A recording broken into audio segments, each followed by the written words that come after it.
Good afternoon, everyone. We've seen the effect of factory production in China. Heavy pollution, no pollution, some pollution coming back. CO2 at the lowest levels, not increasing this year. And so many of those that believe CO2 100% drives our climate support a permanent ban on short-distance flights and even a carbon tax. Look at the planetary geometry during today's earthquake in Zagreb, Croatia. Strongest in 140 years. And what's interesting is 2024, we're going to be matching something back in 575 AD approximately. So with this grand solar minimum cooling our planet moving forward, isn't it convenient? CO2 is dropping. Now they can say CO2 is dropping. The planet's cooling. We need to continue to cut any type of emissions. All business must stop. You must stay home for the rest of your lives to save the planet. And that's the IPCC taking advantage of a natural cycle and claiming that they're actually doing something. I don't think so. It's the planets and our sun on a multi-century cycle. Let's take a deeper look.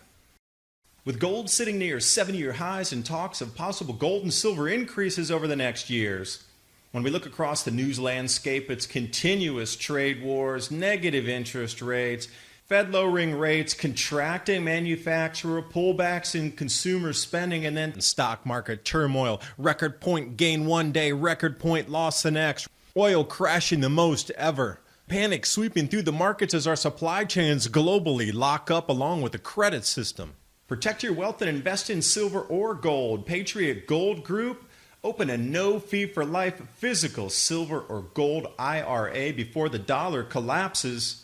Patriot Gold Group is Consumer Affairs' top-rated gold IRA dealer. They'll explain to you what a physical silver or gold IRA is and the benefits of precious metal IRA investments. Working directly with every client to secure the most competitive pricing on gold and silver. Call today or request a free investment kit below, patriotgoldgroup.com.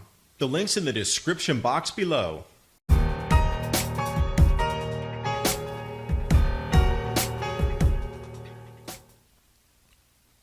Taking a look at the declining solar activity, back to sun spotless days today yet again.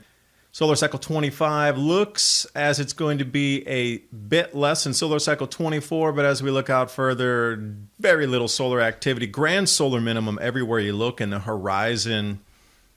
Now, in addition to the sun on its multi-century or multi-millennial cycle, our planets are doing the same things. They only line up in certain ways in the solar system, and this would be more of a perfect square, not seen since a bit after the late antique little ice age and the Justinian claim to fame.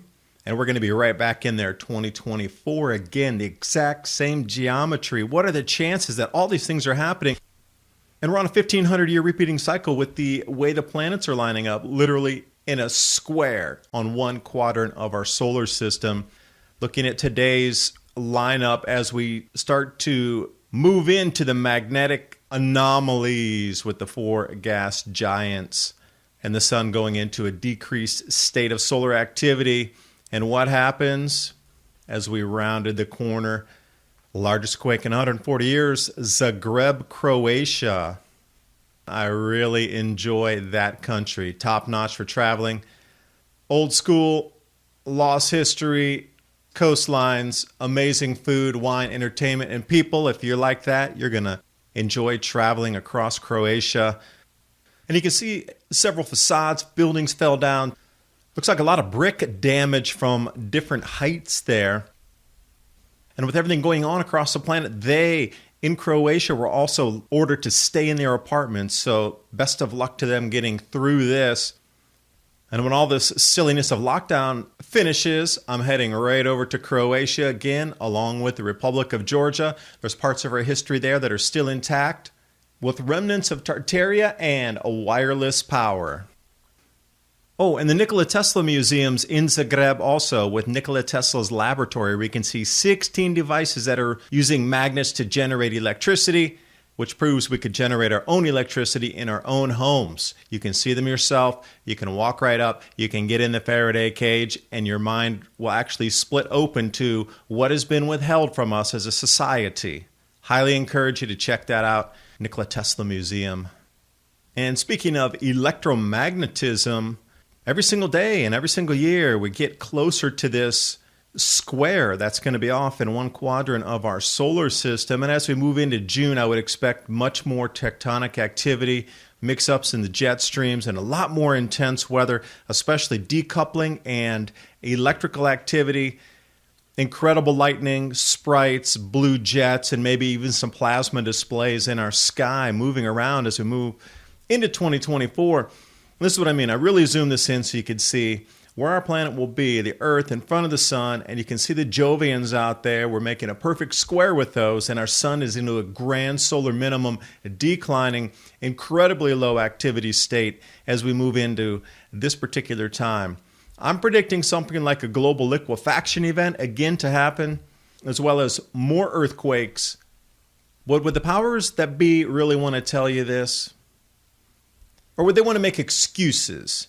Because when I see global CO2 levels temporarily halting, stopped rising, oh, that's what we all wanted. Yay! Now we can really see what happens when CO2 levels stop rising. There's no airplanes flying. Look at what's parked. The 5th runway, Atlanta Airport. No runways needed, no flights flying. Yay, no CO2. Look at China, December, February, March. Now, the pollution in March was as is, factories running. February, we know what happened, closure of almost everything across China.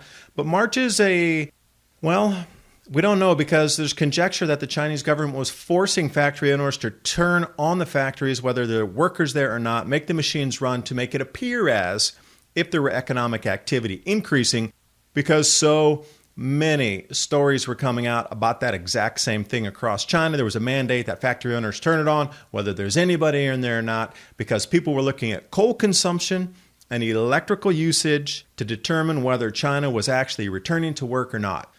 And to make it look as if they were, the mandate went out. Turn on your factory, workers or not. So when we take a look, this is off Copernicus Centennial 5P. Or you can go to Null School or Windy to find some of the same information. You can even go sulfur dioxide and CO2 as well. There's all type of different gases oozing out of that area that you can see from satellites. But it's interesting, just offshore there, that half moon shape, that's Taiwan. Except for the slight drop off, and you notice around the northern Taipei up there, it hasn't seemed to return and come back on with the same apparent return to normal business as China is experiencing. So I'm really wondering if those news articles we were tagging on that I posted up on my Patreon channel, Adapt 2030, quite a few times, because I don't really talk about this here on YouTube. How reliable are those numbers coming out of China? But as the industry slowed down and is slowing, currently down on this planet, recent monthly mean CO2 at Mauna Loa in Hawaii there. Now, it's been increasing year after year after year, but you'll notice it's not increasing this year over last year. So everybody at the IPCC is going, yeah, double fist pump. And we see it wherever we look, monthly, yearly. It's not going to exceed last year's levels. So what is this going to allow the narrative build to be? We're heading into the Grand Solar Minimum, so if CO2 is not building this year and it's actually going to get cooler as we progress through this and next year, that's hijacking a natural cycle and claiming it's your own. Look, CO2 drops slightly. The Grand Solar Minimum cools as it would as we head into, obviously, 2024, 2028, 2032 through this multi-decade event. Every 400 years, the planet cools. It's a cycle. Slight drop in CO2, temperatures drop. Oh, we saved the planet. We're saving the planet. Look at this.